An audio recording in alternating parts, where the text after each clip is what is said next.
This podcast is for entertainment purposes only. The following will contain strong language, adult themes, and Mara, which is me. Viewer and listener discretion is advised. On with the show.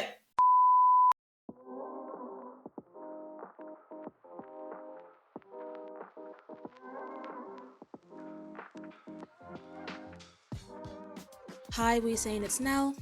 Hi guys, what's goody? It's Tammie. Hey, it's your girl Mara, and this is the Not Too Much podcast. If you know, you know.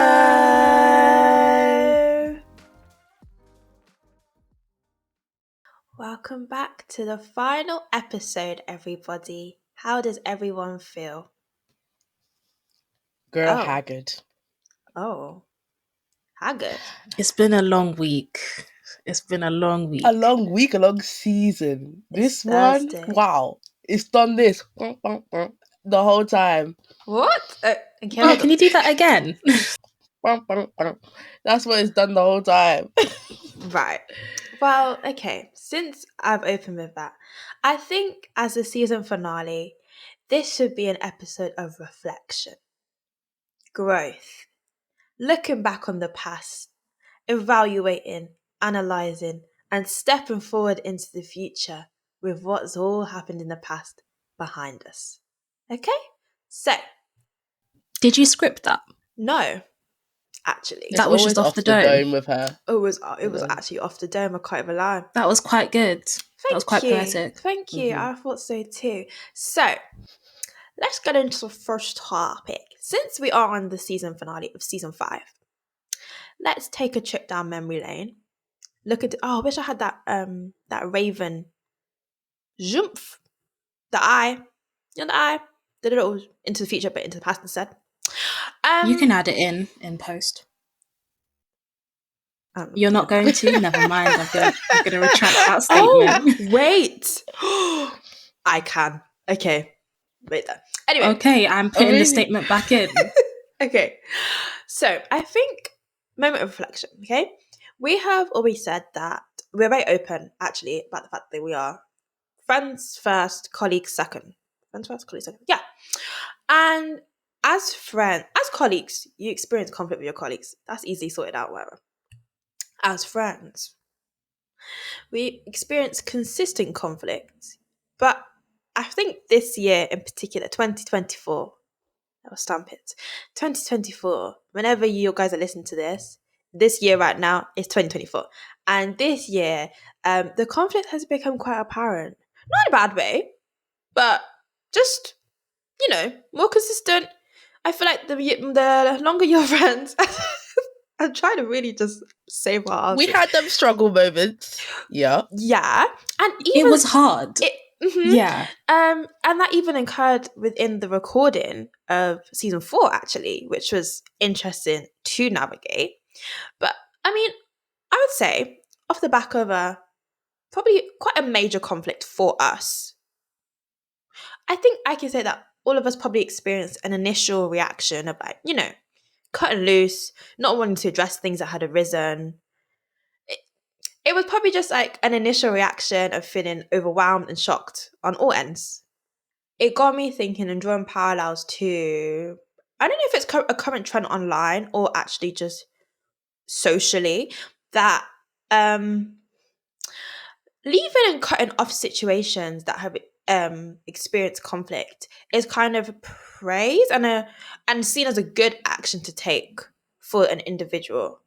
So I think off the back of what I just said, maybe we can explore that. Maybe, do you think as a society we have become too conflict averse? What's thoughts and opinions? I'll go first. Okay. I think because you have a different, I think there's personal approach. My instinct is to confront. I have learnt with time that is not always the best thing to do immediately. And so while my instinct is, or my want is to confront, there's like logic and balance that is like, now is not the right time. You're probably not in the place to do that in a balanced way anyways, But going back to your question about are we too quick to discard friendships or relationships at the first sight of conflict? Potentially. I think in the era of upholding healthy relationships, I think it can be easy to immediately want to establish your friendships, your relationships as healthy from the jump. But unfortunately, we all come with unhealthy mindsets. And so you've got to be confronted with those unhealthy mindsets and reactions to move past it and to be like, okay, this is what I do that's tapped. This is what my friend does that's tapped. How can we come together to be like, okay, I need to do this next time. And this is how we can resolve this. Where it gets techie is if that individual is not willing to meet you halfway. Then it's like, you've got to dip. I've tried. I've put myself out there. I've been vulnerable. You're not able to do the same. Some people can't do it. Some people won't do it. And then you can cut that off. In the same length, I also think people are quick to say that they do it online, but not quick to do it in reality. Yeah. So that's just my 2 cents. Okay. Tammie? I think for me, the way that I think about it is, what I have observed is definitely we're in this period where we are prioritizing self mental health, and self-worth as well. I'm hearing in a lot of discussions about navigating love and love of self. And what I think I hear a lot is about self-preservation. And so when people do, from my knowledge and from what I've observed, are in relationships or friendships and they feel as if it's a threat to their self-worth or self-preservation, I'm hearing the conversation like encouraging people to say, if it doesn't align with that, to cut it off. And I think when you think, it depends on how people have been raised to look at conflict, I think, because if you're entering into conflict with people that have been raised to see it as a way of bettering understanding, with someone who might have seen it as a way of escalation, you're coming at it from two sides. And I think for those that are on that length of, listen, I don't want to be in something that is going to essentially affect self, I'm going to just peel out of that. So I think that that's a thread as well. Do I think a lot of people are more conflict averse? I, I think the thing that we have acknowledged in, or that you brought up, Mara, in the beginning, is that when you're going through conflict in a workplace compared to through conflict in like an interpersonal relationship, there's a different level of emotional attachment depending on the person, how they feel. But when you are going through conflict with your friends, it's very emotional, it's very intense. And I think sometimes that can contribute to the reluctance to want to actually enter into conflict. But then again, I also say, like I said in the beginning, it depends on how you see it. But I do think people, they don't really want to get into it all the time from what I've observed. But yeah, that's just me. Okay. You touched on, how it's in a workplace, there is less emotional attachment, so conflict may be easier to address. But do you think we are not taught to handle conflict well, or is there a correct manner to go about it? Because I think another factor that happens in like work settings is there's policies and procedures, and there's kind of a step-by-step guide or process to be able to resolve things. Do you think that we have to kind of come at our personal relationships in a looser type of way with that, or is it just dependent on your relationship to the individual or group or collective, whoever you're, I don't know, beefing with? I don't necessarily think, even with all the regulations that are in place, I don't necessarily think work conflict is easier to like get through than something else. I just think people are more prepared I guess for what the steps are following a work conflict and kind of how to get around that. Whereas with conflicts with your relationships, with your friends even, I think there's just this fear to shine a light on a situation that might be particularly fragile and for it to be even more kind of damage. I just think that it just, especially if you're, this is just a thought that's come to my head, but I think especially if you don't feel secure outside of those relationships or have, let's say, some secure relationships outside of the one that you're entering into conflict in, I think it can mean that you're reluctant to want to kind of have any sort of how do I describe it, like fragility in like any more of your relationships. So I don't really like know what someone could do as like a standard to navigate conflict. Conflict is very individual. Conflict resolution rather is very individual, and it does depend on your relationships with your people, because I think you need to be able to understand the dynamics you're in and understand where there might need to be balance in your approach, because that's the thing. I think you have to be able to see, listen, this person might deal with these things a particular way and I might deal with things a particular way, and that might mean that we need to compromise on certain ways in how we approach this.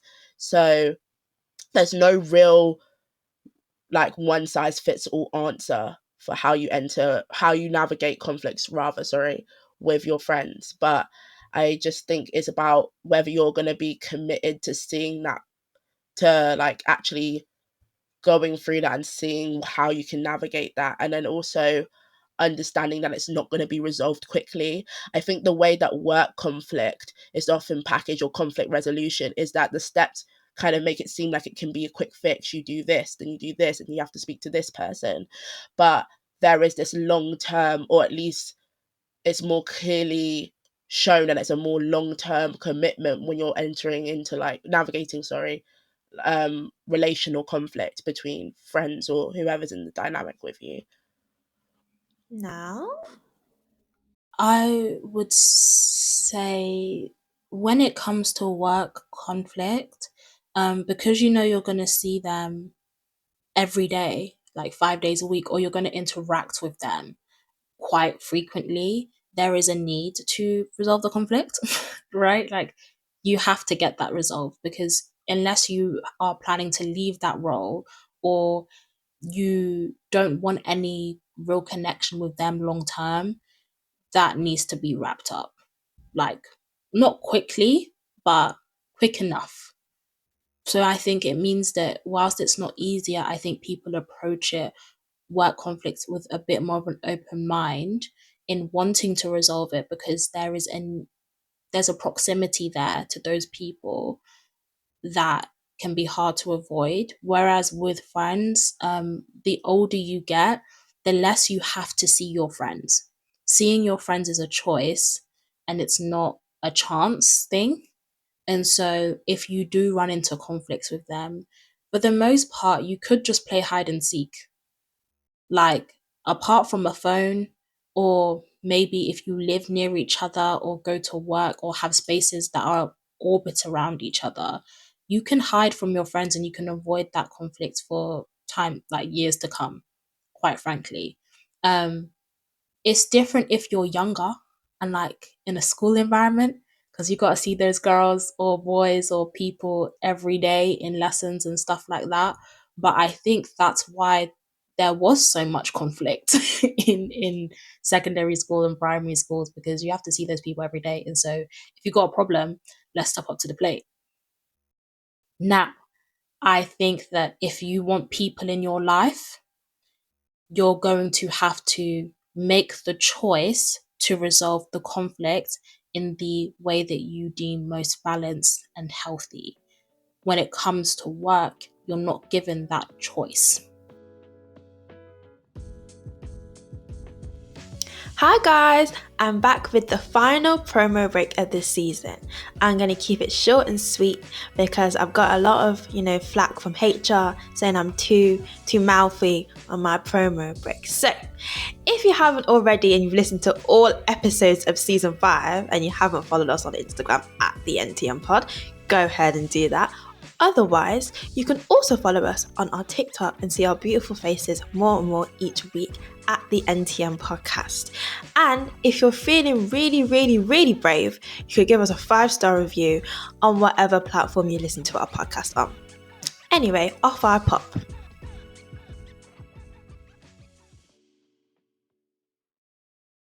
Now, let's hop into topic 2. Another reflective moment, because what did I say at the start? This is an episode of reflections. Looking back, moving forward, in the present. What's that quote from Kung Fu Panda? You know what I mean. The gift is a present, blah, blah, blah. So, I think... I don't know what you mean. I just don't know why you're going to ask the audience. Do no, they will know. Panda? Fill it in. They will know. They will know. Our audience will know. I guarantee it. Anyway. So, we spoke a lot about ourselves in topic 1. We're going to continue speaking about ourselves in topic 2. Quite egotistical of us. Anyway. Oh my god. Sorry. No, that was more personal, but this is going to be personal as well. So, this podcast is obviously very openly public and an openly public pursuit of ours that we are trying to make successful, will become successful. Just speaking it out there. However, we are very adamant as individuals and a collective that this is not the only success we will have. There are many other things we like to pursue. And that type of mindset comes with an overwhelming amount of pressure. I can't talk. Even with this season, we have placed an amount of pressure on this season on ourselves during the season, which has had some interesting fruitions. Let's just say that anyway. So I think it would be a miss not to explore this idea of being a quote unquote young trailblazer and the pressures that come with that. So I'm going to open the floor because I just said the word trailblazer, but you guys might have very different definitions of that word. I'll be honest, it is not a common word in my vocabulary. So I'm going to open the floor to Nan and Tammie. I don't know why I'm introducing them like that. You don't know who these people are, but yeah. My first simple question is, what is unmute. I was gonna what say, is your definition of a trailblazer, babe? I wasn't gonna say my definition. You wasn't gonna say that? Okay, shit. I was gonna say that I feel like the virtual format makes it feel like we have to introduce. It feels very into that, especially with the way Mara is holding her mic. And she's just, pondering. She's getting into it, the nuances of it all, and then she's gonna throw it back to us. But yeah, go for it, girl. I feel like I'm on a talk show as well because I have to And I feel like you're enjoying it. That's why she's liking it. I know. I have a desk. I have a swingy chair. I feel like I'm behind the desk at I don't know, one of those talk shows. But anyway, definitions, hit me. Okay, I would say my definition for trailblazer, as the root word specifically, to be a trailblazer, in short, in my opinion, is to pioneer a path. Hello? What's so funny up here? It's not you. I promise it's not you. But Mara's muted, right? And she was sipping from her water bottle, and she hit her teeth, her front tooth, with the water bottle sippy thing, and she. And I don't know, it was just more comedic because it was muted and she tried to recover really quickly. But yeah, please continue. I saw a whole scene unfolding in front of me. Nelle was laughing. Mara there was something going on with the water bottle, so thank you for the clarity. It was a really solid definition. Please continue. Okay. So I think I was saying, So to pioneer a path, and to me that means you are doing something that either has not been done before or done to the level that you are doing it. So whether that's a matter of scale or visibility or innovation, I think the difference between that and a young trailblazer, I think that definition builds upon what I previously mentioned, but focuses on doing things at an early life stage and at a markedly young age. And from my experience with the definition, because I feel I have been quite exposed to it, it just focuses, like I said, on just early life stage achievement. Sorry. But yeah, that's it in a neat little bow. Now, do you want to unmute yourself, love?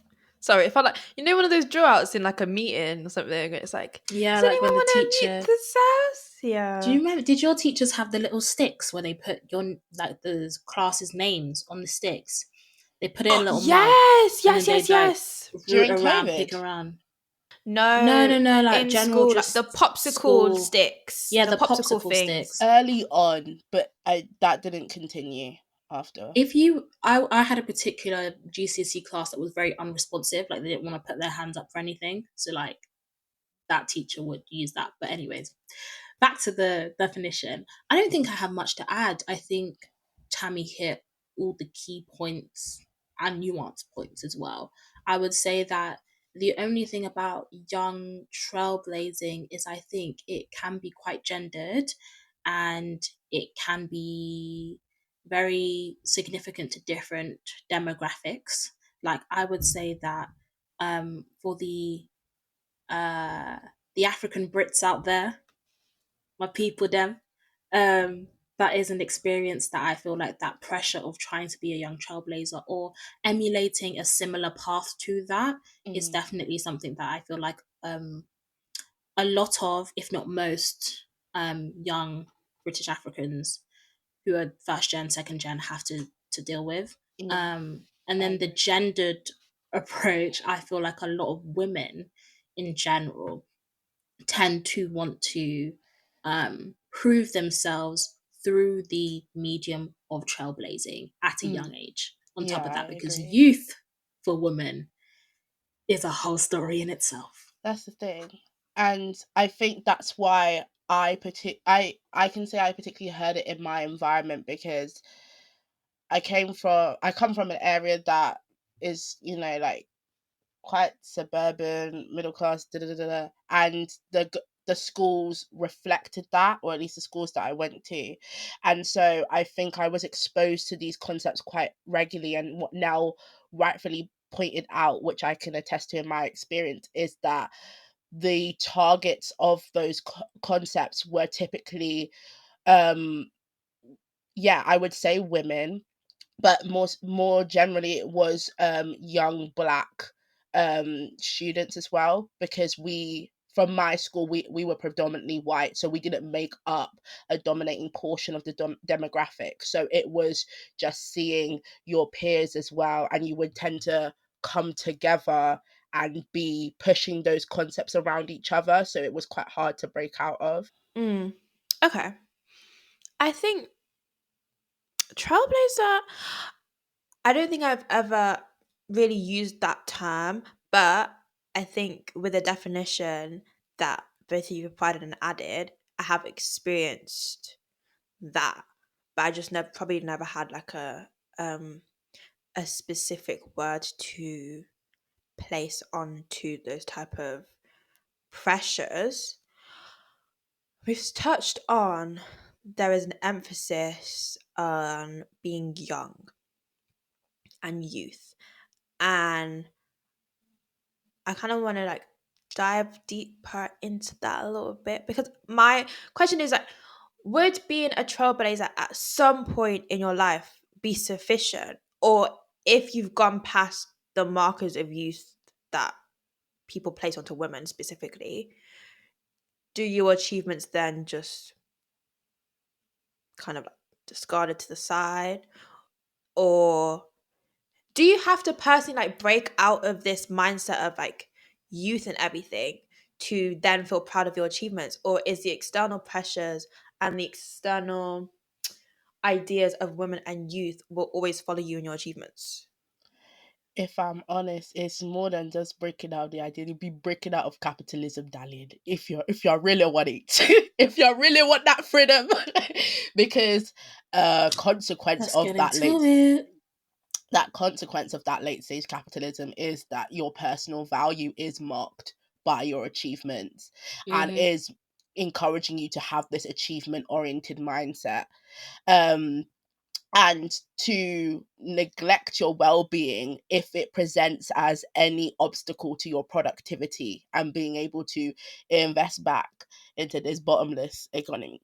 But sorry, likuran. But yeah, I think this is the thing. This the reason why I personally feel like I still have to unlearn things, because they do really, they have those methods to successfully push that concept. But I think my issue with it is there's never a point where it's enough. It's not enough to just achieve. You have to achieve whilst young, because if it's not to secure this level of stability, it's supposed to secure this level of external validation. Sorry, my words are escaping me. At such a young age, and just teaching you to just continuously acquire, but never to manage what you're doing. And yeah, I just think that for it's easier to kind of prey on a lot of these young people, and to say up to them that, listen, you need to be focused on hitting all these milestones to have a certain level of value. And the idea that the older you get, because we already see it with women, that there's this notion of expiration placed on their achievements and the things that they can do in society, where at a certain age it will suddenly start to seem quite less. So I think for young women, it's that added nuance of, listen, you're also young within this society. You have to also acquire things and do things very young in order to have relevance, or for it to be important, which I don't believe is the case. But yeah, if that was your question, I can't even remember, to be honest. But No, no, yeah. You definitely dived into it. Um, Now, do you have any additional thoughts? I Oh, think she's on top of unmuted. the Sorry. I think on top of the things that Tammie said, in a less capitalism-y way, but still capitalism-y, just a different angle. We operate in a very microwavable culture, in where we have had increasingly more access to things quicker. And I think that has definitely had an impact in our thought process to our goals as well. Like the other day, I was downloading a book of Audible, right? And I was like, that was so quick. Like I just downloaded it. It's on my phone. I can listen to it immediately. I don't have to trek to the library. I don't have to wait for the author to sit down and do a reading and a signing. I can literally just listen on my phone like that. And I don't think this is a bad thing to do, because I do it. It's just about managing your expectations. But I think people expect their goals to come so quick, and they want it then and there. The thought of it coming in 5, 10, 15, 20 years, when you're no longer young, and when you you may have that security that you want now, can be quite frightening. And so, on top of all the things that Tammie said, I think in general, if you want something, you are going to want it now. Whether you should have it now or not, that's a different topic for another day. But yeah. Ooh, and I also that's think, fair. sorry, to add to what Nell said, I think it's in this trailblazing conversation, it's not even just having anything. It's a very narrow definition of what they expect you to have, and it's very work oriented. And it's always has to be something like we talk, like with the definition I talked about, it's about pioneering a path. So they're expecting you to revolutionize something. They're expecting you to, make waves in something. And I think that can be quite damaging to people having like healthy, definitions of success, or a widened actual definition of success, because they feel that, listen, they must now innovate a new trend or do this or do that. And so I think when you think about, even if you do want to do that, because it's never to discourage, if that's what your passion is, to do a particular thing and it ends up being that, it's never to discourage someone from having like ambition or goals. But it's kind of like, to do those things, it does take time. So you do not have the immediate gratification of being able to quickly obtain it, like how Nell mentioned with her example of like how she was just so easily able to just kind of get her book from Audible. So yeah, I think it's just how I feel personally, it narrows people's paths of what they can actually go on to become if they feel pressured by this concept. Okay. Pressured by this concept. I think you both touched on that when we were even younger, because I was going to say when we were young. We're still young. Hold on. We're literally only like 21. So they know our ages. Please calm I'm so down. secretive. I have to work on it. That's not even my thing. She's talking about, oh, we're just 21. Oh, Some of us are she's. about to turn 22. Someone's Oh, approaching 22. I remember I'm Someone's a month approaching 22. after you. I have to just, Exactly. I'm reminding you. Okay, well, 2/3 are approaching 22. One of them quicker than the other. Oh, I But don't like the way that sounds. We have this same conversation every season when it comes to age. I don't like the way that We'll be sitting here sounds. at 26 being like, some of us are about to be 27. that's just the way the my cookie God. crumbles in this cycle of. No, but it was the way you said, oh, some of us quicker than others. So rude. Like, let's have some decorum. Oh, Let's have a bit of like, let's soften it a little bit. I didn't Right, expect Like, that to tickle me damn. so much, but it's just Okay, marginal extra. Yeah, some of us. Like, you didn't have to add that. I'd already clarified. I thought you liked to be known as the old. Okay, I never not said that I old. like to be known as the oldest. Hold on a second. I know we were. I know we were just having a conversation about conflict resolution, but after this, we're gonna have to have a serious talk about like age talk. So I just think it's quite Okay. inappropriate. Okay, guys, just Sorry. to Let me mute re-clarify, myself. I will be turning 22 last. You too. Gee, no, because Tammie's still cackling. I cannot. I was good. Listen, I've been thrown off. Spanners are work. I don't know why everyone's getting so precious about their age. We're still young. It's just that some of us turn different ages at different times. I'm constantly reminded that I am last, okay? I am last to turn 22. However, I will blink and we will be 25 and that's going to be it, innit? So, everyone's looking offended. Just stop.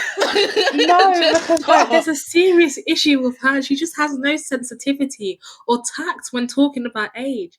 Like, what do you mean with blinking will be 25? Can we slow down? Can we chill out? Like, let's relax. Let's take it Oh Speaking my easy. of relax and pressure,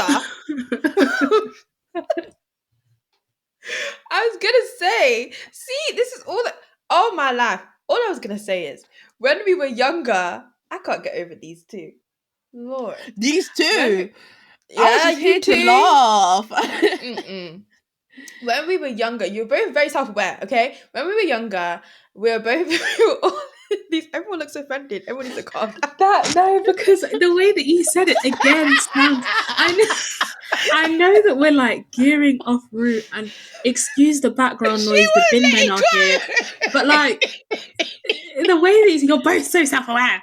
Like, oh my god, like let's have a little bit of tact. Sensitivity. Mute yourself. Look at Oh what's my going god. on. Right. I'm just gonna start again. Okay. Oh goodness gracious. So, oh no. Let's have a breather. Pause. Okay. Right. What I was going to say was when we were younger than we are already, um, the pressure of this concept seemed to be administered mainly from external forces, sources, whatever. Now, as we are younger, not old, but 21, as we are 21 now, and we've can look back and see that more. I'm gonna ask, you don't have to delve into it so personally, but is the pressure still mainly external or is it internal now? Or is it both? Because I don't know. I know you've talked about the external quite a lot, but I do think that a lot of people in this room, which is only three, What the heck? What the heck? What do you Stop mean? doing that. Like, no, but like, My sympathy no, with you is like, running dry because no, you like, actually did that listeners, again. listeners of NTM, I don't know what we're calling you, but do you hear what we're hearing? Like, Mara, you are hearing, like, there's no sensitivity, no at tact. first I was laughing at Nell's reaction to things, but listen, you've drawn us out for the third time now. Like, have we it's a have we podcast with the been three of around? us. I'm supposed to draw at least one of us out. Is that No, what but we it's wrote the on way the you brief? said it. Like, it's the way you said it. It's not in our tagline. It's not. It's not in our tagline. But back to the question, yeah. Yes. Do you Um, pressure external, internal? Please, It's somebody always it been answer. was, it both. was. Oh, Sorry, Excuse you? Excuse you? No? Sorry, oh, It's like I told her my age, and she was like, damn. oh, that's what people do now. You think you're 21? Damn. But sorry, what I was trying to. I feel so disrespected. Oh my god. I am so sorry. I'm really apologetic. It's I'm just not what joking. I was expecting. Okay, let me reel this back in. Okay, I would say for me, it's always been both. I think now, I would say the thing is, I think people would expect now, especially with the podcast, that it would be largely focused on the external, just because there are a lot more outside views to take into account, and people that you can't put faces to names, so it's just people that are listening and interacting, hopefully. But I think the pressure is internal, because I'm not just feeling the pressure to make sure that what I'm doing is amounting to something, but what I'm doing with my friends and what we've put our work and effort into is amounting to something as well. I think it's just definitely the combination of having external unknown people, but then also having internal known people that are important to me as well, involved in the process. So I would say it's always been both, but just from a different perspective this time. Yeah, I would agree. For me, it was more initially when I was younger, it was a lot more external. I think from institutions, so from school, more specifically. But in terms of my home life, I didn't really get that external pressure at all. In fact, everyone just told me to chill out. It was mostly from school. And I think hearing that from a young age allowed me to internalize that. And so now it is internal. I will say that with time, you are reminded at different intervals, because you won't always remember this, but I think you're reminded at different intervals to not put too much stock on both the internal and external pressures that you are facing. And I think it's my personal belief that the universe, whatever you believe in, does come in periodically to be like, oh, rein it back in. I want to touch on that because I feel like this season in particular, actually, I've had to have a bit of reflection, guys. Because I think at some points I was too caught up into the external until the external can no longer be quantified, if you know what I'm talking about. And I think it was kind of like a bit of a slap to wake up, because the pressure that I personally placed on this season in my head, and not necessarily voiced to the extent to you guys even at all, kind of made not not made my intentions, like, it wasn't bad intentions, but it kind of got a bit murky with how I would hope my intentions would be and how they were, what they what they actually were materializing to be.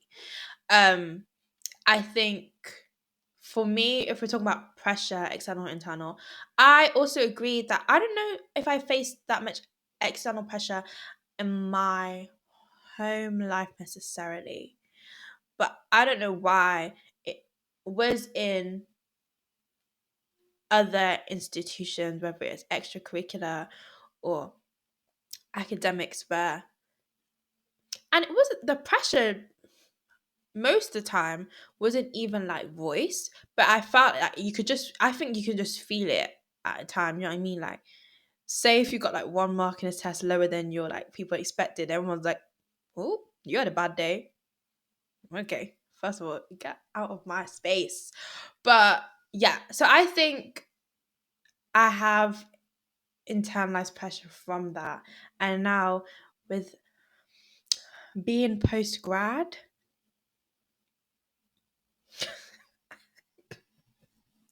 being post grad now, I think it goes a bit more crazier, because what am I doing on a Thursday morning? I'm filming for a podcast. Should I be applying for jobs? Probably. Will I after this? Most definitely. If people ask what I'm doing with my time and I say I'm recording my podcast that is making me no money, questions. It's too much to know that I'm being perceived in my personal life and people are tracking that.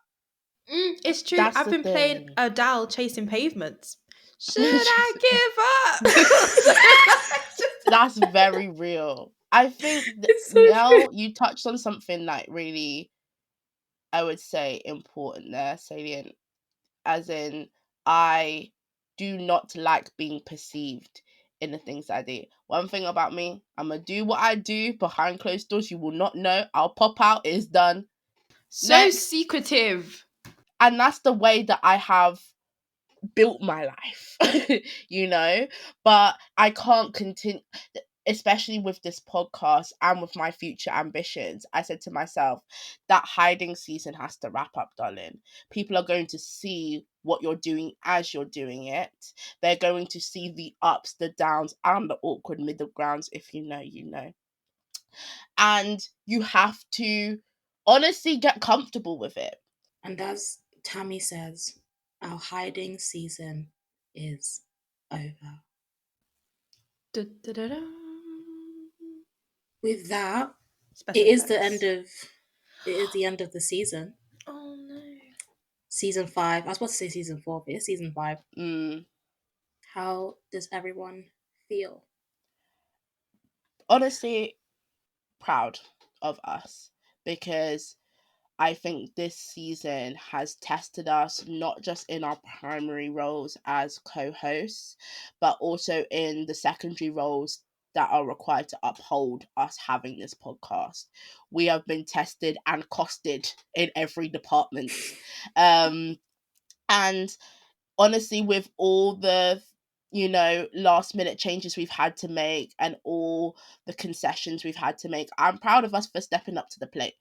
This season is the season I would say we stepped up to the plate. We always try and improve ourselves, and I think it's easy to say that when things are not necessarily running seamlessly, but it's not as if you're getting hit by a new thing at every turn. But we just pull together, and I think that has continued to set another precedent for what will come in our future, because new changes will arise, but we will actually meet them, and I have no worries about that. But I'm proud of us, honestly, and this is a new chapter where, listen, 2/3 of the podcast are graduates. I'm about to hit my final year, child. This is career making, so yeah, I'm proud of us. I think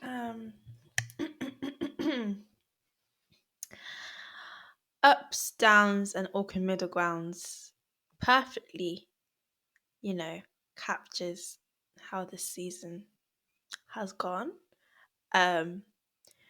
We've had long sessions, we've had long stints at my abode, we've had re-recordings, no recordings, corrupted files, costs, everything. But I think, and this is something that was mentioned in the one of the posts on the NTM Instagram page at the NTM pod. I do think this season is kind of a new chapter, not in a sense of like anything has, well, I think drastically changed. You can see us more a little bit, but I think the content and how we show up is a bit more of a raw version of ourselves, I would go out to say. And I think it's simultaneously scary and very freeing. At this point, I have nothing to lose. There's no jobs, so realistically, I'll just keep going spitting.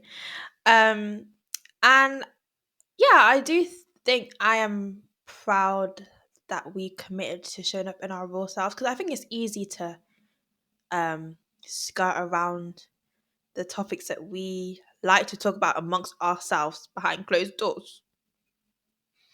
And though I feel like we will never put ourselves in predicaments like other people, we we will definitely always commit to, I think, from now on, staying true to who we are. So yeah, I enjoyed this season despite the fact that I didn't think we was gonna make it through. Yeah, I want to echo everything that Tammie and Mara have said. It has been a tough season for us, but it has been a tough season in general. I know that the mood globally, internationally, has been tough, and that has been reflected in our episodes as well. As Mara says, we have been quite raw with the way that we've approached topics this season. Not that we weren't before, but we're definitely a lot more comfortable in front of the mic. We hope that to those listening, you have enjoyed it. And we will continue to make content. We have dreams to achieve, a legacy to make, art to create.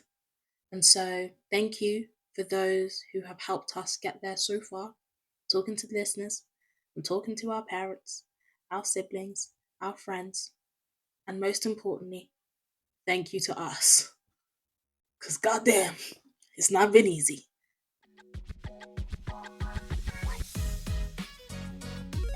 And with that, I've been Nelle. I've been Tammie. And I've been Mara, and you've been listening to the Not Too Much podcast. If you didn't know before, you best know